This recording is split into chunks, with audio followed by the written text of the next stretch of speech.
Saya Desi Sabu, mahasiswa Budidaya Perairan, Fakultas Kelautan dan Perikanan, Universitas Nusa Cendana. Hari ini, 22 September 2020, tepatnya jam 5, saya berada di Pantai Paradiso.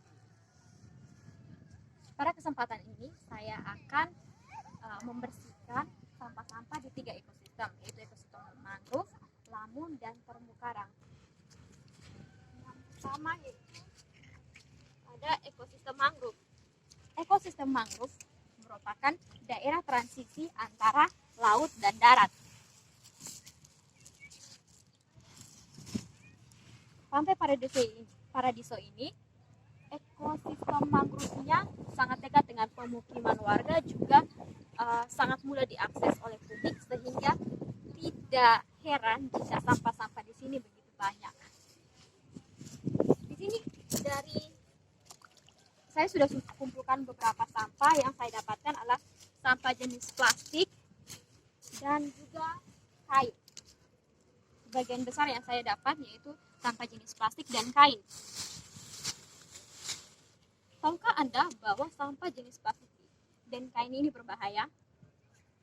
Sampah jenis plastik dan kain ini merupakan sampah anorganik, sampah yang sulit terurai.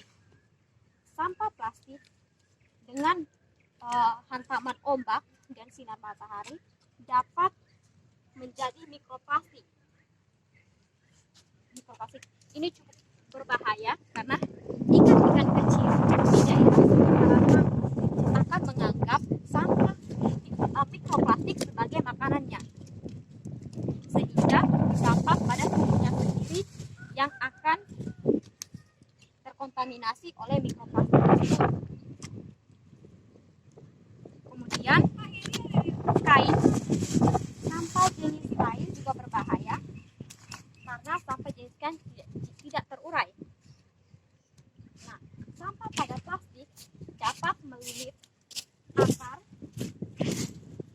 batang, juga daun.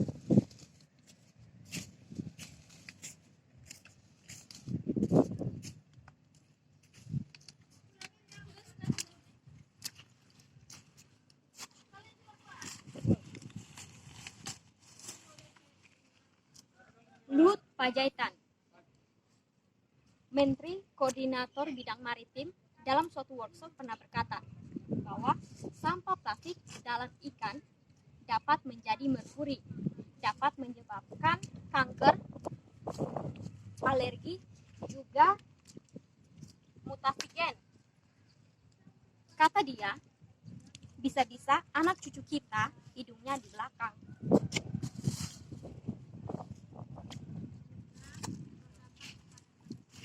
Selain itu, bahayanya sampah plastik pada mangrove yaitu sampah plastik dapat melilit akar, batang, juga daun pada mangrove dan dapat mengendap di tanah.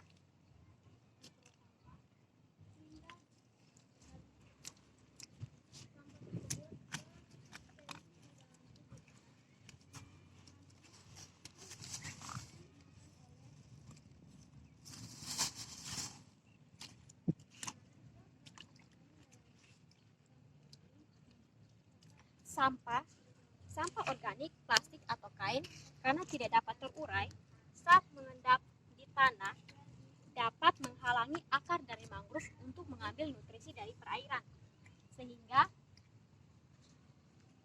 ini berdampak pada regenerasi mangrove.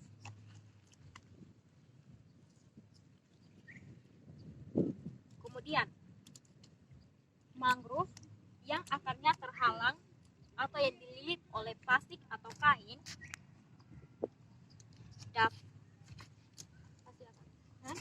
akan sulit untuk mengambil nutrisi dari tanah.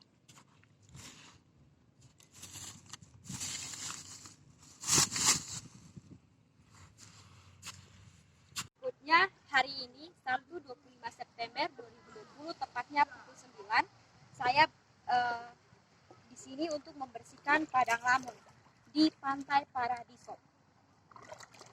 Ini kondisi di sini memprihatinkan, di mana padang lamun ini berada dekat dengan pesisir. Tidak ada mangrove yang menghalangi sampah-sampah organik yang masuk ke daerah perairan, sehingga Lamun pun yang fungsinya seharusnya sebagai penyaring zat hara atau unsur organik justru harus menyaring sampah-sampah anorganik ini, seperti ada plastik, ada kain. Ini justru dapat membahayakan kondisi perairan karena lamun yang tertutup oleh sampah anorganik ini dapat menghambat lamun untuk melakukan proses fotosintesis.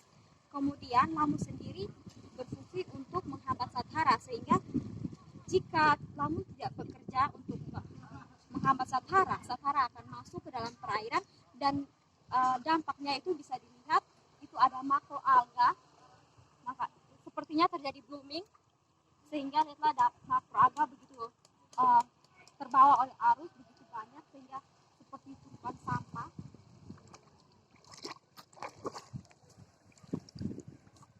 Dan ini juga berdampak buruk, di mana di sini dilihat ada lamun yang sudah berwarna coklat. Kemungkinannya lamun ini akan mati. Ada warna coklat, sedangkan di sebelah sini lamunnya masih berwarna hijau terang.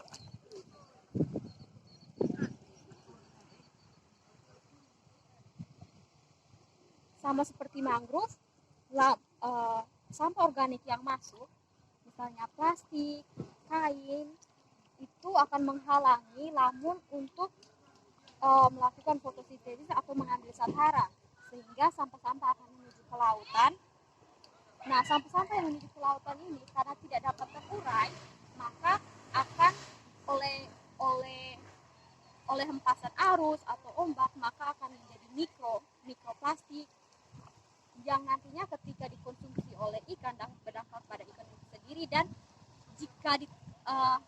jika diperpanjang lagi dampaknya bagi kita itu berdampak pada kesehatan kita dan juga ekosistem ini, di mana lamun juga memiliki fungsi dalam menyerap polutan, sehingga jika lamun mati, polusi di lautan pun akan semakin bertambah, yang akan membuat kita semakin panas.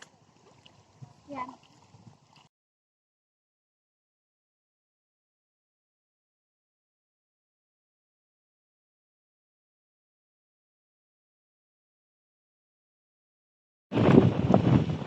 Berikutnya terumbu karang. Hari ini Sabtu 25 September 2020, tepatnya jam 11, saya berada di perairan Kelapa Lima. Perairan ini sangat dekat dengan pemukiman warga, juga mudah diakses publik, sehingga sampah-sampah, entah itu sampah industri, sampah rumah tangga, banyak berada di daerah sekitar sini. Saya baru membersihkan sedikit sampah yang tergenang di sekitar perairan ini. Di daerah sini ada lamun, di sebelah sana. Berikut ini keberadaan lamun di daerah Kelapa Lima.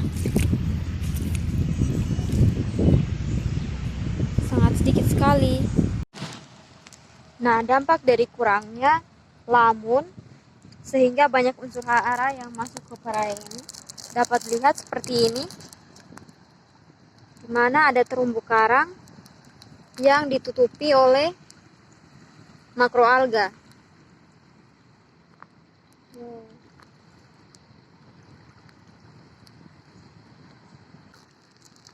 Saya kira sepertinya daerah ini terjadi blooming, sehingga banyak sekali makroalga.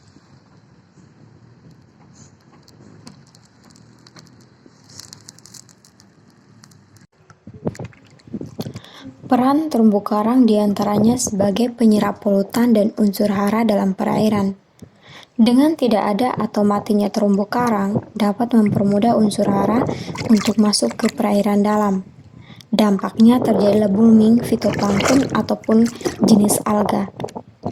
Kita tahu bahwa terdapat beberapa spesies alga yang berbahaya dan beracun.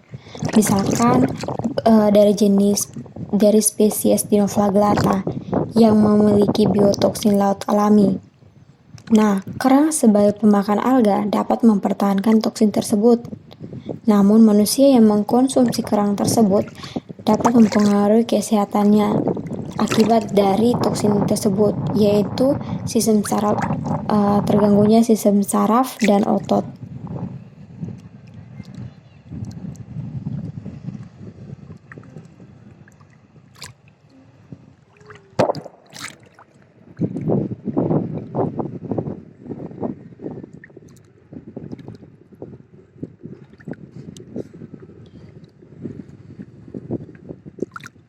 Jadi singkatnya, mangrove, lamun, dan terumbu karang memiliki 3 fungsi yang sangat penting bagi ekosistem perairan, yaitu sebagai tempat mencari makannya ikan, tempat bertumbuhnya ikan, dan juga tempat memijahnya ikan. Nah, dampak dari kerusakan 3 ekosistem ini adalah ikan akan berkurang. Dampaknya lagi hasil tangkapannya rendah. Dan dampaknya lagi adalah kita kekurangan protein, makanan dengan protein yang tinggi, asam amino yang bagus, tapi murah.